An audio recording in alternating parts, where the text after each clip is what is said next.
बिस्मिल्लाहिर्रहमानिर्रहीम अस्सलाम वालेकुम dear students, welcome to my YouTube channel grow math and also welcome to class 8 math. जी बच्चों, क्या हाल है आपके? ठीक है, उम्मीद करता हूँ आप सबके सब में बिल्कुल खैरियत से होंगे। बेटा आज की इस वीडियो के अंदर, इस लेक्चर के अंदर हम एक्सरसाइज 3.3 के क्वेश्चन नंबर 2 को डिस्कस करेंगे। क्वेश्चन नंबर 2, 3, 4, 5, 6 तक।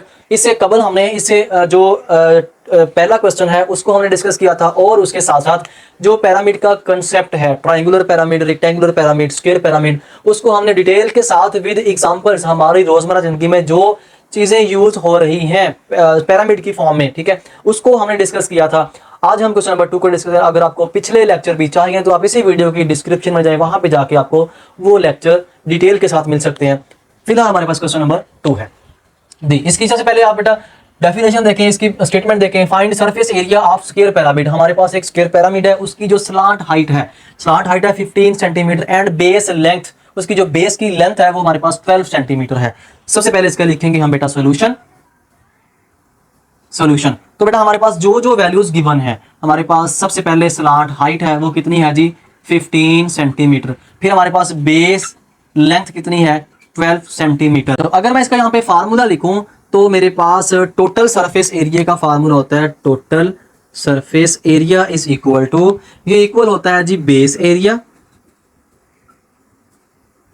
Area plus 4 1/2 base multiply by slant height. ठीक है, तो इसके अंदर हमने वैल्यू पुट करनी है। बेटा हमारे पास बेस भी है, मींस के बेस लेंथ भी है और स्लांट हाइट भी है, लेकिन हमारे पास बेस एरिया नहीं है। सबसे पहले हम यहाँ पे निकालेंगे बेस एरिया, वो होता है जी length multiply by length is equal to 12 multiply by 12 equal to हो गया 144 सेंटीमीटर स्क्वायर। मींस के बेस एरिया मेरे पास हो गया 144 सेंटीमीटर। अब इसको उठाएं, यहाँ पुट कर दें इस फार्मूले के अंदर। तो total surface area is equal to base area की जगह पे 144 प्लस 4 इंटू 1/2, बेस की जगह पे उसकी बेस 12, स्लांट हाइट की जगह पे आ जाएगा मेरे पास बेटा 15। तो अब ये 2 इसको कैंसिल कर देगा, 2 टू द 4, तो मेरे पास आ गया 144 प्लस ये बच गया जी 12 मल्टीप्लाई 2, ये आ गया मेरे पास 24, और यहाँ पे आ गया जी 15। ठीक है, अब इसको हम यहाँ शिफ्ट करते हैं। Total surface area is equal to 144 plus 24 into 15। इनको हमने करना है मल्टीप्लाई, इनको मल्टीप्लाई कर लेते हैं। 24 मल्टीप्लाई 15, हाँ जी 5 4 20, 0 2 हासिल, 5 2 10 और 2 12। ठीक है, 4 1 4 2 1 2, तो मेरे पास 0 4 2 6 360 मीन्स के 360 मेरे पास इसका जवाब आ गया। 144 प्लस यहाँ पे आ गया मेरे पास 360। इनको कर दिया हमने टोटल सरफेस एरिया, इनको किया ऐड, तो मेरे पास आ गया 4 4 6 0 1 कैरी, तो 314 और 15 centimetre square. Total surface area मेरे पास इस तरह फाइंड आउट हो गया। बेटा अगर आप चैनल पे पहली दफा आए तो आप काइंडली चैनल को सब्सक्राइब भी कर दें, साथ ही साथ बेल आइकन के बटन को क्लिक भी कर दें, ताकि नेक्स्ट आने वाली वीडियो भी आप तक पहुंच जाए। ओके बेटा, थैंक यू। नेक्स्ट मूव करें नेक्स्ट क्वेश्चन नंबर 3 की तरफ। तो इसी तरह हमारे पास इसका जो क्वेश्चन है वो क्वेश्चन नंबर है, हमारे पास क्वेश्चन नंबर 3 है। क्वेश्चन नंबर 3 की सबसे पहले बेटा आप इसकी स्टेटमेंट को देखें, फिर मैं डायग्राम को समझाता हूँ, फिर हम क्वेश्चन को आगे लेके सॉल्व करेंगे। The height of square pyramid, हमारे पास एक स्क्वायर पिरामिड है, उसकी जो हाइट है वो 25 सेंटीमीटर है। ये भी आपको डायग्राम के अंदर ये एपेक्स है, और ये इसकी हाइट 25, यहाँ तक इसकी हाइट जो है वो 25 आपको नजर आ रही है। उसके बाद एंड बेस एरिया, इसकी जो बेस का जो एरिया है वो कहता है कि हमारे पास 256 स्क्वायर सेंटीमीटर स्क्वायर है। Find volume and surface area, हमने यहाँ पे वॉल्यूम और सरफेस एरिया इस शेप का फाइंड आउट करना है। तो बेटा बहुत इजी है, आपने बिल्कुल भी परेशान नहीं होना। फर्स्टली इसका लिखेंगे हम सॉल्यूशन। अगर आपने अभी तक चैनल को सब्सक्राइब नहीं किया तो काइंडली आप चैनल को सब्सक्राइब भी कर दें, साथ ही साथ बेल आइकन के बटन को क्लिक भी कर दें, ताकि नेक्स्ट आने वाली वीडियो भी आप तक पहुंच जाए। Thank you. बेटा सबसे पहले हम इसका करेंगे जी वॉल्यूम, हम इसका वॉल्यूम फाइंड करेंगे। वॉल्यूम इसका क्या होता है? तो बेटा हमारे पास जो वैल्यूज गिवन है, ठीक है, ये हाइट है, हाइट कितनी है जी 25 सेंटीमीटर, और हमारे पास एरिया कितना है 256 सेंटीमीटर स्क्वायर। ठीक है, तो बेटा इसकी जब हमने वॉल्यूम फाइंड करना है तो वॉल्यूम का फार्मूला हमारे पास होगा volume V is equal to, ये हमारे पास होगा 1/3, इसको हम कर देंगे height multiply by base area. ठीक है, इसको हम मल्टीप्लाई करेंगे तो हमारे पास जो है इसका आ जाएगा बेटा वॉल्यूम आ जाएगा। ठीक है, तो V is equal to 1/3, height हमारे पास है 25, और हमारे पास जो बेस एरिया है वो हमारे पास है जी 256। ठीक है। इनको हमने मल्टीप्लाई किया तो हमारे पास जो आंसर आया आफ्टर मल्टीप्लीकेशन, तो वो हमारे पास आएगा बेटा 6400/3। ठीक है। अब हमने इसको करना है डिवाइड। जब इसको डिवाइड करेंगे 6400 को हमने 3 पे जब तकसीम करना है, देखें 6400 को किया 3 पे तकसीम, 3 2 बार 6, 3 1 बार 3, 1 10, 3 3 9, 1 10, 3 3 9। तो ये हमारे पास जो बचेगा बेटा यहाँ पे मीन्स के 3 2 यहाँ पे आ गया हमारे पास 6, 3 1 3, फिर 3 3 9, फिर 9, इसको माइनस किया तो यहाँ पे हमारे पास बच गया 1। ठीक है। तो ये 1 इसको लिखेंगे हम, यह आ जाएगा मेरे पास 2133 सही 1/3। ये हमारे पास बेटा वॉल्यूम आ गया। इसको लिखा 2133 होल 1/3। इसको ऐसे लिख दें, ये क्यूबिक सेंटीमीटर में होता है। ठीक है। इस तरह हमारे पास इस शेप का बेटा वॉल्यूम फाइंड आउट हो गया। ठीक है। अब हम जो है इसका सरफेस एरिया एक्चुअली हमने फाइंड करना है। उसके लिए हमने क्या करना है, सरफेस एरिया का अगर मैं यहाँ पे डायरेक्ट फार्मूला लिखूं तो मेरे पास इसका फार्मूला होता है बेटा सरफेस एरिया। सरफेस एरिया हमारे पास होगा बेस एरिया, इसको प्लस कर देंगे 4 इंटू यहाँ पे आ जाएगा 1/2 base multiply by slant height. ये बेटा फार्मूला होता है। ये इसको मैं लिख देता हूं बेस एरिया, ऐसे कर लें। ठीक हो गया। इस फार्मूले के अंदर हमने वैल्यूज पुट करनी है। तो बेटा हमारे पास बेस एरिया तो ऑलरेडी है। ठीक है। तो ये हमारे पास बेटा बेस एरिया हमें गिवन था, ये वाला देखें। उसके बाद स्लांट हाइट हमने फाइंड करनी है, वो कैसे फाइंड करेंगे। उसके बाद इसकी बेस कैसे फाइंड करेंगे। तो बेटा उसके लिए देखें, अगर हमने बेस फाइंड करनी है तो मैं डायरेक्ट आपको यहीं पे इसकी जो सोल्यूशन यहाँ पे देखें, आप बेस कैसे फाइंड करनी है। देखें हमारे पास एरिया है, हमने एक लेंथ फाइंड करनी है। ठीक है। तो हमारे पास एरिया इज इक्वल टू होता है लेंथ मल्टीप्लाई लेंथ। मीन्स कि एरिया कितना है, ये हमारे पास है 256 है ना। ये हमारे पास है जी एल का स्क्वायर, इसका ले लिया दोनों तरफ स्क्वायर 256, इसका स्क्वायर रूट लिया और एल का भी स्क्वायर रूट लिया, तो ये कैंसिल हो गया। तो एल इज इक्वल टू हमारे पास आ गया ये बेटा 16। तो मीन्स के ये वाली जो लेंथ है ये हमारे पास ये वाली होगी हमारे पास 16, और ये भी हमारे पास कितनी होगी 16 होगी। ठीक है। ये भाई हमने इसकी लेंथ तो हमने फाइंड आउट कर ली है। अब हमने लेंथ क्यों फाइंड आउट किया है, वो हमने बेटा स्लांट हाइट फाइंड करने के लिए। एक्चुअली हमने ये स्लांट हाइट फाइंड करनी है जो यहाँ पे आ रहा है। अब इसको मैं इसके साथ यहाँ पे कनेक्ट कर रहा हूँ डॉट डॉट लगा के। ठीक है। इसको हमने इसके साथ जो है वो इसके साथ मिला दिया।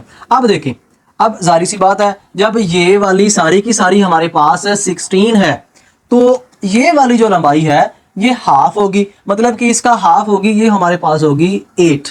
ठीक हो गया। अब ये 8 है और ये 25 है, तो ये चीज हमने फाइंड आउट करनी है। ठीक है। ये असल में स्लांट हाइट हम फाइंड आउट कर रहे हैं। अगर ये हमारे पास एक ट्रायंगल है तो ट्रायंगल के अंदर हमें पता है कि ये ट्रायंगल इक्विलेट, ये राइट एंगल ट्रायंगल है। उसके लिए मैं आपको यहीं पे करवाता हूँ, फिर मैं रेस कर दूंगा। ठीक है। उसके लिए हमें पाइथागोरस थ्योरम यूज करना पड़ेगा। पाइथागोरस थ्योरम क्या होता है, उसमें ये होता है कि हाइपोटेन्यूज का square is equal to perpendicular का स्क्वायर प्लस बेस का स्क्वायर। ठीक है। हाइपोटेन्यूज हमने बेटा फाइंड आउट करना है जी। हाइपोटेन्यूज की जगह पे हाइपोटेन्यूज हमने लिखा यहाँ पे एज इट इज। ठीक है। इसको हम एस का नाम देते हैं। चलो ये स्लांट हाइट है, इसको मैंने नाम दे दिया एस का। ठीक है। ये मेरे पास एस के इक्वल है। एस का square is equal to perpendicular कितना है हमारे पास, परपेंडिकुलर है जी मेरे पास 25, इसका स्क्वायर प्लस ये कितना है भाई, ये हमारे पास है 8 का स्क्वायर। ठीक है। तो ये S square is equal to ये, हाँ जी 25 का स्क्वायर कितना होता है मेरे पास 625 प्लस 8 का स्क्वायर होता है 64। इनको बेटा ऐड किया, जब हमने इसको प्लस कर दिया तो ये 4 और 5 हो गए मेरे पास 9, 6 2 8 689। ये एस का स्क्वायर, हमने चूंकि एस फाइंड करना है तो इसका ले लें यहाँ पे स्क्वायर रूट, इसका भी स्क्वायर रूट, इसका भी, ये कैंसिल हो गया। जब इसका जजर लिया हमने तो मेरे पास आ गया 26.25। ठीक है। अब इस 25 को 0.25 को अगर मैं इग्नोर भी कर दूं तो फिर मैं 26 को यूज करूंगा। ठीक है। तो बेटा ये आपने याद रखना है, एस की वैल्यू हम ये इसके अंदर जो है यहाँ पे इसको पुट करने वाले हैं। ये मैं आपको फिर बता रहा हूँ कि हमने एस फाइंड आउट ऐसे कर लिया है by Pythagoras theorem, by Pythagoras theorem. ठीक है। तो एस की वैल्यू ये फाइंड आउट होगी। अब इसको मैं आगे पुट करूंगा, ये वैल्यू मैं रेज नहीं करता, बाकी मैं ऊपर से रेज कर देता हूं। ठीक है। तो इसके अंदर बेटा हमने वैल्यूज पुट करनी है। तो surface area is equal to base area कितना था मेरे पास 256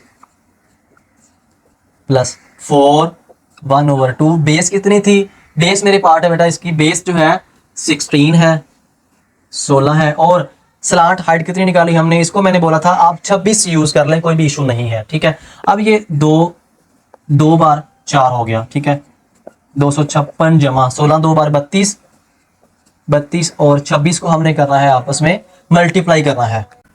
ये बेटा इनको किया मल्टीप्लाई किया तो हमारे पास 832 आंसर आ गया। अब इनको कर दें ऐड तो मेरे पास सरफेस एरिया जो है वो आ जाएगा 6 2 8 5 3 8 8 2 10 1088 हमारे पास सरफेस एरिया फाइंड आउट हो गया। तो बेटा इसमें दो चीजें हमने फाइंड करनी थी, एक वॉल्यूम और दूसरा सरफेस एरिया। ये आपके सामने वॉल्यूम है और ये आपके सामने सरफेस एरिया है। बहुत इजीली हमने क्वेश्चन को सॉल्व कर लिया। तो ऐसे ही मूव ऑन करेंगे इसके नेक्स्ट क्वेश्चन नंबर 4 की तरफ। जी बच्चों इस तरह नेक्स्ट मेरे पास इसका जो क्वेश्चन है, क्वेश्चन नंबर बेटा इसका आ गया 4 की स्टेटमेंट पहले देखें फिर हम क्वेश्चन को सॉल्व करते हैं। कहता है कि find the surface area of square pyramid. हमने स्क्वायर पिरामिड का सरफेस एरिया फाइंड करना है विद बेस लेंथ। उसकी जो बेस की लंबाई है 5 सेंटीमीटर है एंड स्लांट हाइट 10 सेंटीमीटर, और उसकी जो स्लांट हाइट है वो 10 सेंटीमीटर है, ठीक है। तो बेटा सबसे पहले इसका लिखेंगे हम सोल्यूशन। इसकी डायग्राम मैं नहीं बनाई, सरफेस एरिया का मैं यहाँ पे लिखता हूँ। अच्छा जो चीजें मेरे पास गिवन है सबसे पहले मैं उनको लिखता हूँ, ठीक है। मेरे पास बेटा इसकी बेस लेंथ मीन के लेंथ कितनी है 5 सेंटीमीटर और स्लांट हाइट कितनी है 10 सेंटीमीटर, ठीक हो गया।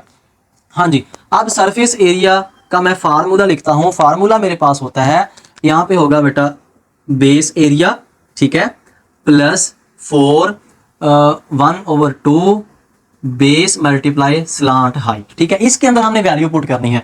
तो सबसे पहले हम यहां पे बेस एरिया फाइंड करते हैं, ठीक है। बेस एरिया के लिए हमें पता है कि वो स्क्वायर पिरामिड है, ठीक है। ये आप चेक करें स्क्वायर पिरामिड है, ठीक है। और जो बेस एरिया होगा लेंथ मल्टीप्लाई लेंथ होती है, हमें पता है कि वो 5 सेंटीमीटर है। Length multiply length is equal to 5 multiply by 5। तो हमारे पास जो बेस एरिया है वो आ जाएगा 25 सेंटीमीटर स्क्वायर, ठीक हो गया। अब इसमें पुट कर दें, हमारे पास जो आना है जी surface area is equal to base area कितना आया हमारे पास 25 प्लस 4 इंटू 1/2 बेस की जगह पे उसकी बेस कितनी है, बेस चूंकि 5 है, ठीक है, और स्लांट हाइट कितनी है उसकी 10 दी हुई है, ठीक है। और इनको आप कर दें 2 टू द 4 तो 25 प्लस यहाँ पे आ गया आपके पास 2, यहाँ पे आ गया 5, यहाँ पे आ गया 10, इनको कर दे मल्टीप्लाई। तो surface area is equal to 25, ये हमारे पास आ गया बेटा 100। तो सरफेस एरिया जो हमारे पास फाइंड आउट हुआ है, surface area is equal to 125 centimetre square. इस तरह हमारा क्वेश्चन नंबर 4 बेटा कंप्लीट हो गया। तो ऐसे ही हम मूव ऑन करेंगे इसके नेक्स्ट क्वेश्चन नंबर 5 की तरफ। आपके पास क्वेश्चन नंबर जो है वो क्वेश्चन नंबर 5 है। इसकी बेटा आप स्टेटमेंट को देखें, कहता है कि find total surface area of square pyramid. हमने इस स्क्वायर पिरामिड का हमने टोटल सरफेस एरिया फाइंड करना है। उसने कुछ हाइट या स्लांट हाइट या बेस एरिया कुछ भी स्टेटमेंट में नहीं दिया, हमें सिर्फ ये हमें डायग्राम शो करवा दी है, ठीक है। तो हमें डायग्राम से पता चल रहा है कि ये वाली इसकी स्लांट हाइट है और ये इसकी बेस है, ठीक है। ये इसकी जो है बेस है, बेस की मीन्स की लेंथ है, और ये हमारे पास इसकी स्लांट हाइट है, ठीक है। तो इसका सबसे पहले हम लिखेंगे जी सॉल्यूशन। सॉल्यूशन के बाद इसका पहले आप फार्मूला लिखें सरफेस एरिया का, फिर इसका बारी बारी हम आगे इसको सॉल्व करेंगे। Surface area is equal to होता है हमारे पास base area plus 4 1/2 base multiply by slant height, ठीक हो गया। अब भाई अब बी भी है हमारे पास, एस भी है, बी बेस है, एस स्लांट हाइट है। उसके बाद ये बेस एरिया हमने फाइंड करना सबसे पहले, ठीक है। उसके लिए यहाँ साइड पे हम इसका बेस एरिया फाइंड कर लेते हैं। बेस हमें 8 दी हुई है, 8 मल्टीप्लाई 8 ये होगी जी 64 सेंटीमीटर स्क्वायर, ठीक है। तो अब ये हमारे पास 64 आ गया जी बेस एरिया, इसमें वैल्यूज पुट कर दें, बहुत ईजी है। सरफेस एरिया, अब बेस एरिया हमारे पास कितना था 64 प्लस 4 इंटू 1/2 बेस की जगह पे 8, एस की जगह पे आ जाएगा मेरे पास इसका 6। तो इसके अंदर हमने वैल्यूज पुट कर ली, ये कैंसिल आउट के बाद हमारे पास बच गया जी 64 प्लस ये है हमारे पास 62, इसको मल्टीपल करना है अपने 2 इंटू 8 इंटू 6, ठीक है। तो 64 प्लस 8 टू 16 इंटू 6, ठीक है। तो 64 प्लस 16 मल्टीप्लाई 6 करें तो मेरे पास आता है 96। ठीक है, इनको कर दें ऐड और यही हमारे पास सरफेस एरिया फाइंड हो जाएगा। ठीक है, इनको ऐड किया तो ये 6 4 10 0 1 हासिल, 9 6 15 और 1 हासिल 16, 160 सेंटीमीटर स्क्वायर हमारे पास इसका बेटा एरिया फाइंड आउट हो गया। हाँ जी बच्चों, इसी तरह मेरे पास नेक्स्ट इसे क्वेश्चन नंबर 6 है। क्वेश्चन नंबर 6 की पहले आप स्टेटमेंट देखें, फिर हम क्वेश्चन को आगे सॉल्व करेंगे। कहता है find total surface area of rectangular pyramid. इसमें डायग्राम नहीं, इसमें जस्ट उसने स्टेटमेंट दिया कि एक आपके पास रेक्टेंगुलर पिरामिड है, उसका base area is 30 square unit, उसका जो बेस एरिया है वो 30 है, and lateral surface area of each triangle, उसके अंदर हर बनने वाली ट्राइंगल का जो एरिया है वो 25 स्क्वायर यूनिट है। ठीक है, सबसे पहले लिखेंगे हम इसका सोल्यूशन। सोल्यूशन के बाद जो हमें चीजें गिवन है, ठीक है, हमें भाई बेस एरिया हमें गिवन है, बेस एरिया है जी मेरे पास 30 स्क्वायर यूनिट, और उसके बाद lateral surface area, lateral surface area of each triangle 25 square unit. ठीक है, हाँ जी। अब इसका अगर मैं फार्मूला यहां पे लिखूं तो बेटा मेरे पास टोटल सरफेस एरिया का फार्मूला होता है, मींस के सरफेस एरिया का फार्मूला होता है, या उसको आप टोटल का नाम भी दे दें। टोटल सरफेस एरिया का फार्मूला मेरे पास होता है जी base area, base area plus 4। अब उसने चूंकि हमें कहा है कि उसकी lateral surface area of each triangle, हर ट्राइंगल का जो हमारे पास एरिया है वो 25 है। ठीक है, 4 into lateral surface area of each triangle, इसके अंदर हमने वैल्यू पुट करी है, हमारे पास क्वेश्चन का बेटा आंसर आ जाएगा। बेस एरिया कितना था? 30 है। बहुत इजी है क्वेश्चन बेटा, आप चैनल को सब्सक्राइब करना बिल्कुल भी नहीं भूलना आप लोगों ने। अब 30 हमारे पास आ गया जी बेस एरिया, उसके बाद plus 4 lateral surface area of each हमारे पास है जी 25। तो total surface area is equal to 30 plus हो गया मेरे पास 100, तो ये हो गया 130। Total surface area is equal to 130 square unit. इस तरह हमारे पास इसका बेटा आंसर आ गया। क्वेश्चन हमारा कंप्लीट हो गया। ओके बेटा, इंशाल्लाह नेक्स्ट मिलेंगे नेक्स्ट वीडियो में नेक्स्ट क्वेश्चन के साथ। तब तक बहुत ख्याल रखिएगा और चैनल को सब्सक्राइब करना बिल्कुल भी ना भूलिएगा। ओके जी, अल्लाह हाफिज़।